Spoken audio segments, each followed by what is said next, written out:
اب غور سے سننا، بہت سی چیزیں تمہیں اس واقعے کے اندر ملیں گی۔ حضرت عمر فاروق اپنے چند لوگوں کو لے کر جب نکلتے ہیں، پہلے یہودیوں کی بستی پڑے گی، اس کے بعد عیسائیوں کی بستی پڑے گی۔ یہودیوں کی بستی میں سازش ہو گئی۔ سنو، عمر اور عمر کے لشکر والے نکل رہے ہیں، عمر کے ساتھی نکل رہے ہیں۔ یہودیوں نے کہا کہ عمر اور عمر کے ساتھیوں کے دلوں سے ایمان کیسے نکالا جائے، ایمان کی کمزوری پیدا کی جائے۔ یہودیوں نے اپنی نوجوان لڑکیوں کو نیم برہنہ کپڑے پہنا کر اپنے گھروں کی چھتوں پر کھڑا کر دیا اور ان کو گندے گندے بیہودہ اشعار، بیہودہ گانے یاد کرا دیے، اور یہ حکم دے دیا کہ میری بیٹیوں، عمر اور عمر کے ساتھی جب یہاں سے نکلیں گے تم اوپر چھتوں سے یہ اشعار پڑھنا، یہ محبت بھرے شعر پڑھنا، ان کو اپنے دامن میں آنے کی دعوت دینا۔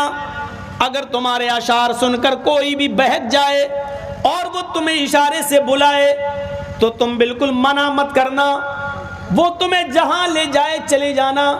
اور اگر کسی ایک عمر کے ساتھی نے اگر تمہارے ساتھ منہ کالا کر دیا تو ہم سمجھیں گے کہ تم عمر کے ساتھیوں کے دلوں سے ایمان نکلوانے میں کامیاب ہو گئی ہو۔ یہی سب سے بڑی سازش ہوتی ہے، یہی۔ اور معاف کیجئے گا، یہی سازش آپ کے جلسے بھی اس سے محفوظ نہیں رہے۔ جا کر دیکھ لو، میلہ لگا ہے، اور دیکھ لو آپ کی جوان جوان لڑکیاں چوڑیاں خرید رہی ہیں، جلسوں میں بھی لپسٹک لگا لگا کے آئی ہیں، کریم اور پاؤڈر تھوپ کر آئی ہیں۔ یہ ہنسنے کا نہیں، رونے کا مقام ہے، کیونکہ یہ کوئی اور نہیں ہے، ہماری بیٹیاں اور ہماری بہنیں ہیں۔ بس اتنا کہہ دینا کافی ہے۔ آگے چلیے، حضرت عمر فاروق کے ایک جاسوس نے خبر دی، امیر المومنین یہ پلاننگ ہو چکی ہے، آپ راستہ بدل دیجیے۔ حضرت عمر نے تمام صحابہ کو اکٹھا کیا اور فرمایا کہ لوگوں، یہ پلاننگ ہو چکی ہے، کیا کیا جائے؟ سارے ساتھی کہنے لگے کہ راستہ بدل دو۔ حضرت عمر نے کہا نہیں، راستہ نہیں بدلوں گا، وہ ہمارے دلوں سے ایمان نکالنا چاہتے ہیں، ہم انہیں اپنی ایمان کی مضبوطی دکھانا چاہتے ہیں۔ سبحان اللہ، سبحان اللہ۔ اب ہم اسی راستے سے ہی گزریں گے۔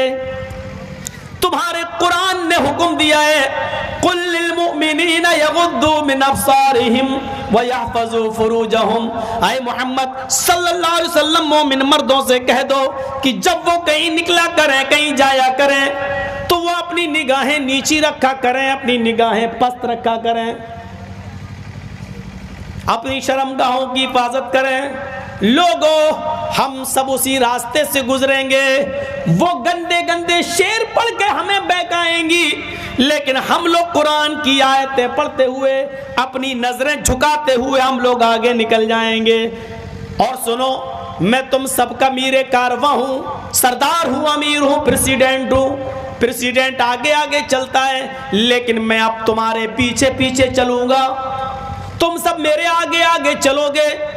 میں یہ دیکھوں گا کہ دیکھیں وہ لڑکیاں اشعار پڑھ رہی ہیں، میں یہ دیکھوں گا کہ کسی کی نظر اوپر ان لڑکیوں کی طرف تو نہیں اٹھ رہی ہے۔ اگر میرے کسی ساتھی کی نظر چھت پر کھڑی ہوئی کسی لڑکی کی اوپر پڑ گئی تو عمر کی تلوار اس کی گردن کی اوپر پڑ جائے گی۔ یہاں کس کی گردن پہ تلوار مارو گے؟ یہاں تو ایک لڑکی اگر تھوڑا سا میک اپ کی ہوئی ہے تو اس کی طرف سے نظر ہٹتی نہیں، حل میں مزید اس سے بھی خوبصورت کوئی نظر آنی چاہیے۔ دوسری پہ پڑی نہیں، یہ بھی کم ہے، اس سے بھی خوبصورت۔ کسی کے اتنے ہاتھ کھولے، نہیں نہیں نہیں، اتنے اور دکھنا چاہیے، اتنا دکھا تو نہیں نہیں، یہاں تک دکھنا چاہیے۔ حل میں مزید کی آواز اٹھتی ہے کہ اور دکھو اور دیکھو۔ لڑکیاں جتنے کم کپڑے پہنتی جا رہی ہیں، نوجوانوں کی طرف سے آواز اٹھتی ہے، حل میں مزید، یہ بھی زیادہ ہے، اور کم اور کم اور کم۔ اور ایک بات بتا دوں، پہچان بتا دوں آپ کو، جس لڑکی کے جسم پر جتنا کم کپڑا ہوگا، سمجھ لو کہ وہ اتنے ہی بڑے باپ کی بیٹی ہے۔ یہ بہت بڑی پہچان بتا دی آپ کو. جس لڑکی کے جسم پر جتنا کم کپڑا ہوگا سمجھ لینا کہ اس کا باپ اتنا ہی امیر ہوگا. یہ امیر باپ کی بگڑی ہوئی بیٹیاں ہوتی ہیں, اور وہ امیر, اس کو میں امیر نہیں مانتا. دولت کا خزانہ ہے تیرے پاس, لیکن تیری دولت مولوی جرجیز کے پیروں کے جوتے کے نیچے. میں نہیں سمجھتا.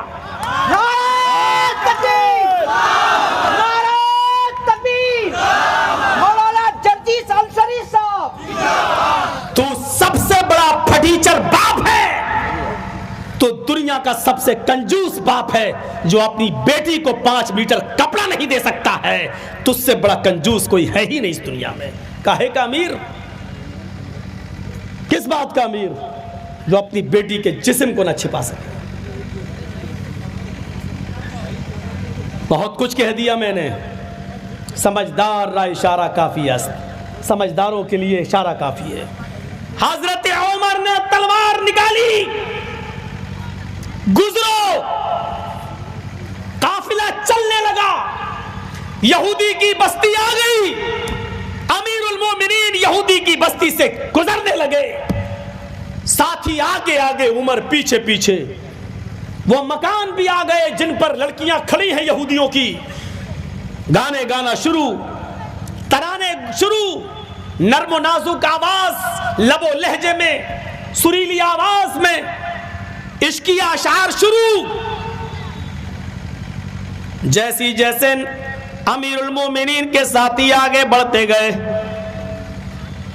ان کی بھی آواز شروع ہوتی گئی, نظریں نیچی جاتی گئیں. اور جب ان گھروں سے گزرے تو امیر المومنین نے کہا ابدؤ, تم قرآن کی آیت پڑھنا شروع کر دو, اور اتنی زور سے پڑھو کہ تمہاری آواز پر ان کی آواز مغلوب ہو جائے, تمہاری آواز غالب آ جائے. حضرت عمر فاروق کے ساتھی زور زور سے پڑھنے لگے, قل للمؤمنین یغضوا من ابصارہم ویحفظوا فروجہم. ان گھروں سے گزرتے جا رہے ہیں, کہتے جا رہے ہیں کہ او میری قوم کی بیٹیوں, او میری قوم کی بچیوں, تم مجھے اپنے پاس بلا رہی ہو, میں تمہارے پاس کیسے آ جاؤں؟ ہمارے قرآن نے ہمیں حکم دیا ہے, ہمارے رب نے ہمیں حکم دیا ہے کہ لوگوں, ہائے مردوں, ہائے مسلمانوں, جب بھی تم زمین پر چلو, سڑک پہ چلو, بازاروں میں چلو, گلیوں میں چلو, اپنی نگاہیں نیچی رکھو, اپنی شرمگاہوں کی حفاظت کرو. او میری بیٹیوں, میری بہنوں, میں تمہاری طرف نظر اٹھا کے نہیں دیکھ سکتا, اس لیے کہ ہماری اسلام کی اجازت نہیں, ہمارے نبی کی اجازت نہیں, ہمارے قرآن کی اجازت نہیں. جب وہ تھوڑی اور دور آگے بڑھے تو انہوں نے کہا میری بیٹیوں, میری بہنوں, میں تمہیں بھی پیغام دیتا ہوں, ہمارے قرآن نے, ہمارے اسلام نے تمہیں بھی نصیحت کی ہے. قل للمؤمنات یغضضن من ابصارہن ویحفظن فروجہن ولا یبدین زینتہن. او میری بیٹیوں, میری بہنوں, جب بھی تم بھی کہیں نکلو تو اپنی نگاہیں تم بھی نیچی رکھا کرو, اپنی شرمگاہوں کی حفاظت کرو, اور جو میک اپ, جو بناؤ سنگار تم نے کیا ہے, یہ غیر مردوں کے سامنے ظاہر نہ کیا کرو. ہمارے قرآن نے تمہیں بھی یہی حکم دیا ہے. یہ کہتے گئے اور آگے بڑھتے گئے ان بچیوں کی طرف, اور یہودیوں کی ان لڑکیوں کی طرف انہوں نے نظریں اٹھا کر نہیں دیکھا. جب یہ آگے بڑھے اور تھوڑی دور آگے گئے, ان لڑکیوں نے اپنی چادریں اٹھائیں, اپنے جسم کو چھپایا, نیچے اتر آئیں, اور ساری لڑکیاں بھاگتے ہوئے کہنے لگی امیر المومنین اور ان کے ساتھیوں, مجھے اکیلے چھوڑ کر کہاں جا رہے ہو؟ میرے ماں باپ نے میری عزت و آبرو کا کا سودا کر دیا تھا, میرے ماں باپ نے میرے جسموں سے کپڑے اتروا دیے تھے, آپ نے ہمارے جسموں کی حفاظت فرمائی ہے. جس اسلام سے تم جڑے ہو اس سے مجھے بھی جوڑ دو, جس قرآن سے تم جڑے ہو اس سے مجھے بھی جوڑ دو, کیونکہ تم ہی وہ ہو جو اپنی بہن بیٹیوں کی حفاظت کر سکتے ہو. امیر المومنین اور ان کے ساتھیوں, مجھے اپنی زوجیت میں لے لو, مجھے اپنی بیوی بنا لو, میں بھی اسلام سے جڑنا چاہتی ہوں, تم سے تمہارے ساتھیوں سے نکاح کرنا چاہتی ہوں. حضرت عمر نے پیچھے پلٹ کر دیکھا, سر سے پیر تک چھپی ہوئی ان تمام لڑکیوں کو کلمہ پڑھایا, پھر فرمایا بیٹیوں, میری قوم کی بچیوں, میں یروشلم سے جب واپس آؤں گا تو تم تمام لڑکیوں کے نکاح کا انتظام کراؤں گا, تم سب کے رشتے جڑواؤں گا اور تمہیں اسلام پر عمل کرنے کی پوری اجازت دوں گا. میرے بھائیوں, لڑکیوں نے کلمہ پڑھا, اشہد ان لا الہ الا اللہ واشہد ان محمدا عبدہ ورسولہ. یہودیوں کی سازش ناکام ہوئی اور ان لڑکیوں کو اسلام کی دولت ملی. اب آگے چلیے, یہودیوں نے تو یہ سازش کی, یہودیوں کی بستی ختم, عیسائیوں کی بستی آتی ہے. یہاں ایک دوسرا منظر سامنے آتا ہے. جب عیسائیوں کی بستی میں امیر المومنین داخل ہوئے تو ظہر کی اذان کا وقت ہو گیا. صحابہ وضو بنانے لگے, مؤذن نے کھڑے ہو کر اذان دے دی, سب نے اپنی چادریں بچھائیں اور کھلے میدان میں نماز کی تیاری ہونے لگی. ایک عیسائی پادری آیا اور آ کر کہنے لگا, امیر المومنین آپ یہاں کیوں نماز پڑھیں گے؟ یہ میرا گرجا موجود ہے, یہ میرا گرجا موجود ہے, آپ یہاں نماز پڑھ لیجئے. حضرت عمر نے کہا نہیں, جس گرجا میں مورتی ہوتی ہے ہم اس میں نماز نہیں پڑھ سکتے ہیں, ہمارے مذہب میں اس کی اجازت نہیں ہے, تمہیں تمہارا گرجا مبارک ہو. اس نے کہا امیر المومنین آپ نے مجھے کوئی نئی چیز نہیں بتائی ہے, ہمیں معلوم ہے جہاں مورتی ہوتی ہے وہاں آپ نماز نہیں پڑھتے, ہم نے اپنے گرجا سے مورتی نکال لی ہے, جیسس کی, عیسیٰ مسیح کی ہم نے مورتی ہٹا دی ہے اور میں نے گرجا کو دھو دیا ہے, میں نے پاک چٹائیاں بھی بچھا دی ہے, آپ آئیے اور نماز پڑھ لیجئے. حضرت عمر نے کہا اب کوئی اعتراض نہیں ہے, جب مورتی نہیں ہے, زمین تو ساری کی ساری اللہ نے پاک کی ہے, بنائی ہے ہم سب کے لیے, اور اس پر پاک چٹائیاں بھی بچھی ہوئی ہیں, تو ہم تمہارے گرجا میں نماز پڑھ لیتے ہیں. حضرت عمر گرجا میں گھس گئے, صحابہ بھی گرجا میں پہنچ گئے. حضرت عمر امامت کے مصلی پہ آگے بڑھ گئے, آپ کے ساتھی آپ کے پیچھے کھڑے ہو گئے, اقامت کہہ دی گئی. حضرت عمر اللہ اکبر کہنے والے ہیں, اچانک آپ کے دماغ میں کیا آیا؟ آپ نے فرمایا ساتھیوں مجھے اس گرجا میں نماز نہیں پڑھنی چاہیے, نکلو. سارے صحابہ نکل گئے.